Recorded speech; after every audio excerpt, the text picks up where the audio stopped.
Welcome to the fifth course in the Learning Designer's Playbook. Today we'll be focusing on how to write training objectives that actually work. This is where we connect theory to practice and make sure our design decisions are grounded in clarity and precision. In this course, we have 5 key objectives to guide our learning. First, we will define the SMART framework: specific, measurable, achievable, relevant, and time-bound, so you can see how each element contributes to stronger objectives. Second, we'll practice writing objectives that are clear, specific, and practical, leaving behind vague statements that don't actually tell learners or instructors what success looks like. Third, we'll examine how objectives should be connected directly to real-world performance so that training has a clear impact beyond the classroom or virtual environment. Fourth, we'll look at how to align objectives with assessments. This step is crucial because if your objectives don't match what you're testing or evaluating, your learners won't know how to focus their efforts. And finally, we'll identify and avoid common pitfalls, like writing objectives that use words such as understand or learn, which cannot be reliably measured. These goals are not abstract. They will give you a checklist for writing better objectives and provide a foundation for instructional design decisions. By the end of this session, you will feel confident in writing objectives that focus both the instructor and the learner, ensuring clarity, accountability, and measurable success. In our previous lesson, we explored Bloom's taxonomy, one of the most important tools in instructional design.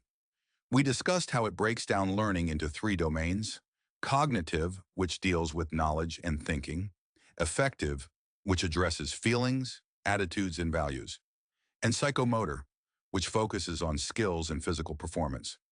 Within the cognitive domain, we looked at levels that range from basic remembering all the way up to creating, showing how learners move from simple recall to higher-order thinking.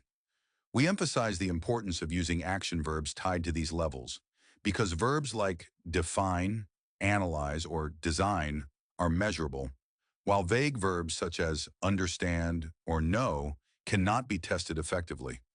We also discussed how Bloom's framework ensures that objectives align with both instruction and assessment, creating a direct line between what is taught, how learners practice, and how performance is measured. Bloom's taxonomy is powerful because it gives instructional designers a common language and structure for building objectives across different types of learning. By applying this framework, you avoid guesswork and create lessons that move learners toward deeper mastery. This sets the stage for today's lesson, where we go one step further, taking the theory of Bloom and applying it through the SMART framework to ensure that every objective you write is actionable, measurable, and tied to real-world outcomes. Objectives are the backbone of instructional design. Without them, your training has no clear direction, leaving both instructors and learners guessing about what's important. Objectives tell us not only where we're headed, but also how we'll know when we've arrived. They shape design decisions at every stage, from choosing content to selecting learning activities, from structuring assessments to deciding how much time is needed for mastery. Without strong objectives, it's easy to overload learners with information that feels scattered or irrelevant. Good objectives prevent this by forcing us to ask, what exactly do we want learners to know or do by the end of this lesson? They also provide alignment. Instructional methods, practice exercises, and assessments must all map back to the objectives. Otherwise, learners feel like they're jumping through hoops without understanding why. Another key reason objectives matter is accountability. Learners need to know what's expected of them, and instructors need a way to measure success. Objectives provide both. Imagine taking a road trip without a destination. You might enjoy the drive, but you'll never know if you got where you needed to go. Training without objectives works the same way. It may feel productive in the moment, but when learners return to their jobs, the gaps quickly reveal themselves. Objectives are also motivating. When learners see objectives that connect to their work or personal growth, they are more likely to engage. Vague statements like, understand customer service, don't inspire action. Clear objectives like, demonstrate a 3-step process for resolving customer complaints do. Objectives matter because they transform abstract goals into measurable outcomes. One of the biggest challenges in instructional design is avoiding weak objectives. Too often, objectives are written with vague verbs like understand, know, or be aware of. On the surface, these sound fine. Who wouldn't want learners to understand or know something? But the real question is, how do we measure it? How do we observe whether a learner truly understands? The problem with weak objectives is that they fail the test of measurability. If you cannot observe it, you cannot assess it. Another problem is misalignment. Weak objectives create a disconnect between instruction and outcomes. If an objective says understand safety procedures, but the assessment asks learners to perform a hands-on drill, there's a gap. Learners may memorize facts without ever practicing the skill. Weak objectives also confuse learners. When they don't know what's expected, they can't direct their focus. This leads to wasted effort, frustration, or disengagement. For designers, weak objectives make it difficult to select the right instructional strategies. Should you create a lecture, a simulation, or a case study? Without clarity, you're shooting in the dark. Furthermore, weak objectives make evaluation nearly impossible. How do you prove your training worked if you can't measure the outcomes? For organizations investing in training, this is a major issue. Weak objectives also reduce accountability for both the learner and the instructor. Learners can claim they understood the content, but there's no evidence of performance. In short, weak objectives undermine the entire instructional design process. They're like building a house on a shaky foundation. It might stand for a while, but eventually the cracks will show. The solution to weak objectives is using a proven framework. SMART. SMART stands for specific, measurable, achievable, relevant, and time-bound. Specific means objectives must be clear and focused, not vague or open to multiple interpretations. Instead of saying learn CPR, a specific objective would be perform the 5 steps of CPR on a practice dummy. Measurable means that you can assess whether the objective has been achieved. If the learner can't demonstrate it in some way, verbally, in writing, or physically, it's not measurable. Achievable means the objective is realistic given the time, resources, and context. Setting an objective for a 1-hour workshop that says, achieve mastery of advanced coding is not achievable. Relevant means the objective must matter to the learner's role, needs, or goals. If the content doesn't connect to real-world application, motivation suffers. Finally, time-bound means that objectives are tied to a specific time frame, such as by the end of the training session or within 30 days of completion. The SMART framework helps eliminate weak objectives by providing criteria that can be tested. If an objective doesn't meet all 5 criteria, it needs revision. SMART also brings discipline to the design process. It forces us to think carefully about what is essential and what is possible. When you apply SMART consistently, your objectives become actionable roadmaps rather than abstract statements. Learners know what's expected, instructors know how to teach, and evaluators know how to measure success. SMART objectives set the stage for accountability, relevance, and lasting learning. Objectives should never exist in isolation. They must link directly to real-world outcomes. Training is only valuable if it helps learners do something better, faster, or more effectively in their jobs or lives. When writing objectives, always ask, how does this connect to the learner's world? For example, instead of writing describe conflict resolution strategies, write apply a 3-step conflict resolution strategy in a simulated workplace scenario. That shift makes the objective performance-based and directly tied to real outcomes. Linking objectives to real-world outcomes also builds credibility. Learners are more motivated when they see how training impacts their daily work. It shows respect for their time and acknowledges the challenges they face outside the classroom. Another benefit is transfer of learning. When objectives mirror real tasks, learners can more easily transfer skills from training into practice. For designers, this approach ensures alignment between content and performance. You avoid nice-to-know overload and stick to need-to-know essentials. Linking objectives to outcomes also helps organizations measure return on investment. If the objective is tied to performance, you can track whether training leads to improved metrics like customer satisfaction, productivity, or safety compliance. Finally, real-world objectives increase accountability. Learners know they will be measured on performance, not just memorization. In short, writing objectives that connect to outcomes ensures training is not just theoretical, but practical, relevant, and impactful. At the heart of writing strong objectives are action verbs. Action verbs clarify exactly what learners should be able to do by the end of training. Words like understand or know are passive and unmeasurable, but verbs like define, demonstrate, analyze, or apply create observable actions.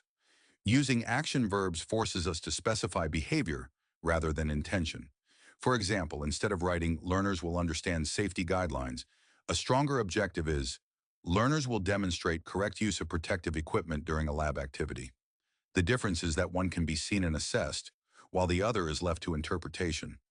Bloom's taxonomy, which we covered earlier, is a great resource for action verbs because it organizes them by cognitive levels, from remembering and understanding to applying, analyzing, evaluating, and creating.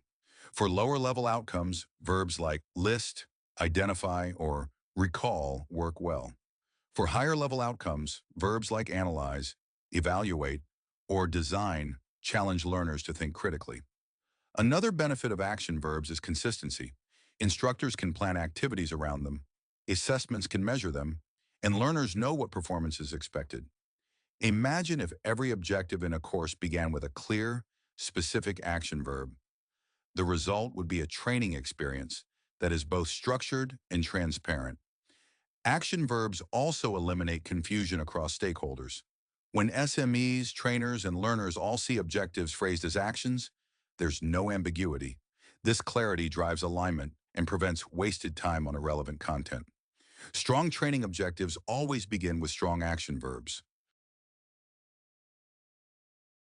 Even with SMART goals and action verbs, many designers fall into common traps when writing objectives. One pitfall is vagueness. Objectives that sound nice but lack precision leave learners confused and instructors uncertain. Another trap is being too broad. For instance, improve communication skills is an objective so wide that it could mean anything, from writing emails to giving presentations. Without narrowing the scope, the training becomes unfocused. Unrealistic scope is another problem. Setting objectives that can't be achieved in the given time frame frustrates learners and undermines credibility. A one-hour workshop won't produce mastery of advanced programming. Objectives must match the limits of time, resources, and learner readiness. Misalignment with assessment is also a common error. If the objective says demonstrate teamwork, but the assessment only asks learners to complete a multiple-choice quiz, the mismatch weakens the training. Learners notice when objectives and assessments don't align, and this erodes trust. Another pitfall is ignoring relevance. Objectives that don't connect to real-world applications lose learner motivation. Some designers also forget to involve SMEs, leading to objectives that don't reflect actual job tasks. Weak sequencing is another issue. Objectives must flow logically from simple to complex. Without this progression, learners may feel overwhelmed or lost. To avoid these pitfalls, always review objectives against SMART, verify them with SMEs, and ensure alignment with both instruction and assessment. Strong objectives are clear, scoped correctly, aligned with outcomes, and relevant to the learner's world. Alignment is one of the most important principles in instructional design. Objectives are the foundation, but they must align with both instruction and assessment. If the three don't connect, the training loses coherence. For example, if the objective says analyze customer complaints to identify trends, then instruction should provide practice analyzing real complaint data, and assessment should measure the learner's ability to do so. If instead the assessment only asks recall questions, alignment is broken. This is where backward design comes in handy. Start with the objective, decide how you'll measure it, and then design instruction to support success. Alignment creates fairness for learners. When objectives match assessment, learners feel prepared and confident. Without alignment, learners can feel tricked, thinking, "We never learned this." Alignment also makes evaluation easier. If learners meet objectives, you can show stakeholders clear evidence of success. Instructional activities should never be random or entertaining for the sake of engagement. They must serve the objectives. Think of alignment like tuning an instrument. If one string is off, the whole sound suffers. When objectives, instruction, and assessment are in tune, the training is effective, efficient, and satisfying for learners. Alignment also helps trainers stay disciplined. It prevents the temptation to add nice-to-know content that doesn't support objectives. Always ask, does this activity help learners meet the stated outcome? If not, it doesn't belong. Strong training design lives and dies by alignment. Writing objectives can feel overwhelming, but breaking the process into steps makes it manageable. Step 1 is identifying the need. What problem or gap is the training addressing? Without this clarity, objectives risk becoming irrelevant. Step 2 is defining the outcome. What change should occur in the learner's knowledge, skill, or behavior? Step 3 is choosing the verb. Use Bloom's taxonomy or a list of action verbs to specify observable behavior. Step 4 is adding conditions or criteria. For example, given a customer complaint, the learner will write a professional response within 5 minutes.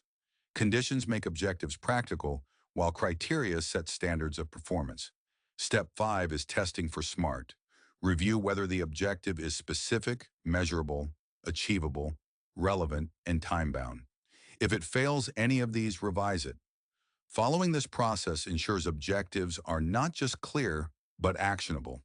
These steps also keep the design process consistent across projects and teams. Another benefit is communication. A step-by-step approach makes it easier to explain objectives to SMEs, managers, and stakeholders.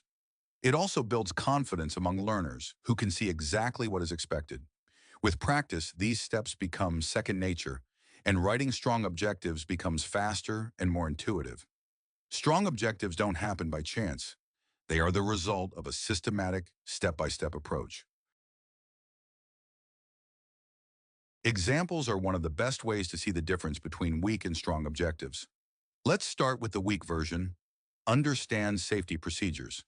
It sounds fine at first, but it raises questions. What does understand look like? How do we measure it? How do learners demonstrate success? Now let's rewrite it. Demonstrate correct use of protective equipment in a lab simulation. Immediately, the objective is specific, measurable, and observable.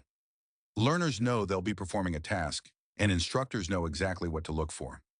Another weak objective might be know customer service principles.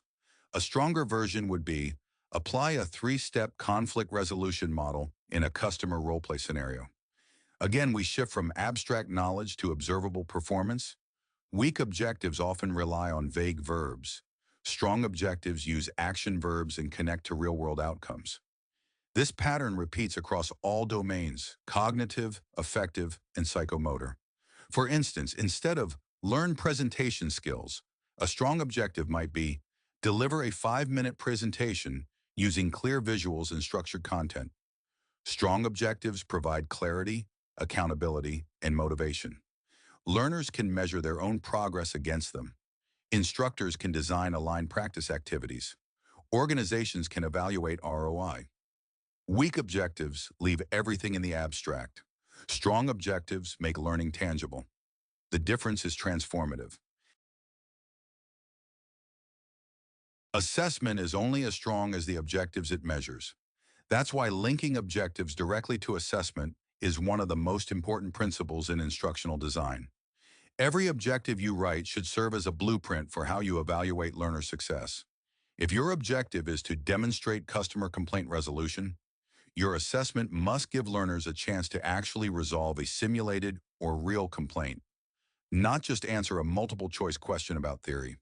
This is where performance-based measures become crucial. They allow learners to show that they can apply knowledge, not just recall it. Linking objectives to assessment also creates consistency across your design. The content you teach, the activities you design, and the assessments you administer all connect back to the same goals. Without this alignment, learners may feel frustrated when they're tested on skills they weren't prepared for. Another benefit of this linkage is fairness. When objectives and assessments are aligned, Learners know what is expected and have the chance to practice before being evaluated. From an instructional perspective, alignment helps ensure that your training is results-oriented, not just content-heavy. For example, if an objective says, analyze financial data, the assessment must involve data analysis, not simply recalling definitions. This approach also supports accountability because you can clearly show stakeholders how learning objectives tie directly to measurable results. Ultimately, when objectives and assessments align, you build trust with learners and credibility with decision makers.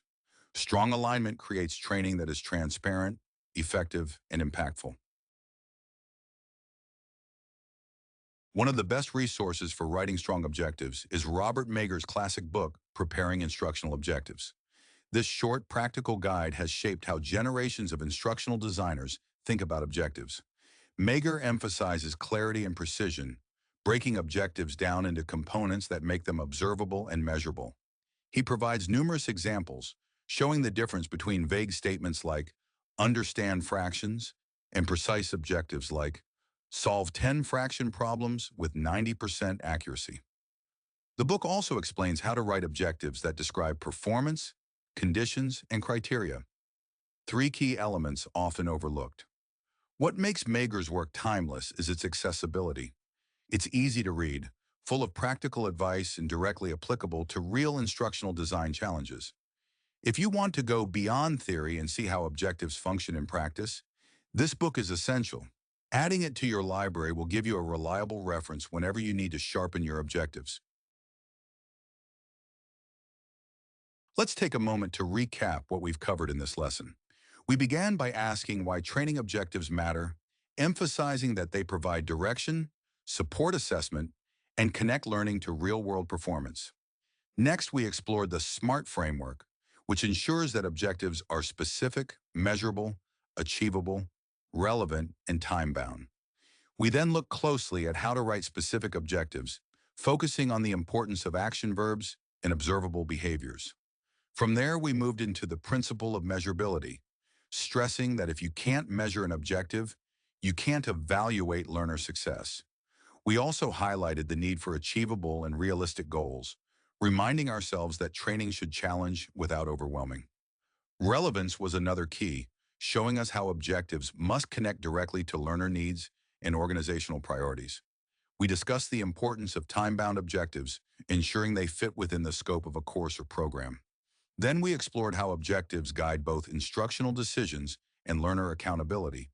We also addressed common pitfalls, such as writing vague objectives that sound appealing but lack clarity. Finally, we looked at how linking objectives directly to assessment strengthens alignment and fairness. Together, these principles form a practical toolkit for writing objectives that actually work. With them, you'll design training that is clear, purposeful, and impactful. The key principles from this session highlight why objectives are the backbone of effective instructional design. First, objectives provide the foundation for every decision you make, from selecting content to designing assessments. Without clear objectives, training risks becoming scattered and ineffective. Second, SMART criteria are essential. Specificity ensures clarity, measurability ensures accountability, achievability keeps training realistic, relevance guarantees value, and time-boundedness keeps goals focused. Third, objectives must connect to real-world performance. Learners don't just want to learn for the sake of learning. They want to apply skills to meaningful tasks, challenges, and responsibilities. Fourth, strong objectives always align with assessments. If learners are expected to perform, assessments must provide the opportunity to demonstrate performance. This alignment makes training fair, transparent, and results-oriented. Another key principle is to avoid vague verbs and phrases. Know, understand, or be familiar with are tempting but ultimately unmeasurable. Instead, use precise, action-oriented verbs that describe what learners will do. Objectives also enhance communication with stakeholders by making training outcomes explicit and measurable. They provide focus for learners, guidance for instructors, and assurance for organizations. Finally, objectives should never be written once and forgotten. They should be revisited, revised, and refined as courses evolve. By keeping these principles in mind, you'll write objectives that guide, focus, and strengthen your instructional design practice. We've reached the conclusion of our session on writing training objectives that actually work. As you've seen, objectives are more than just statements at the top of a lesson plan. They are the roadmap for success. Clear, smart objectives give direction to instruction, provide fairness in assessment, and connect learning directly to performance outcomes. They also give learners a sense of purpose, showing them exactly what they're working toward. Without them, training risks becoming vague or ineffective. With them, every part of your design aligns toward a meaningful goal. As you move forward, practice writing objectives using the principles we discussed today. Challenge yourself to avoid vague language and replace it with precise, action-oriented verbs. The more you practice, the more natural and impactful your objectives will become. Remember, strong objectives don't just help learners succeed, they also help you succeed as an instructional designer. For your next steps, start applying these concepts to a small project or lesson plan. Review preparing instructional design for additional guidance and strategies. Finally, continue your learning journey by watching the next video in the series, Applying Bloom's Taxonomy to Your Training Objectives, where you'll learn to connect objectives directly to assessment and real-world outcomes.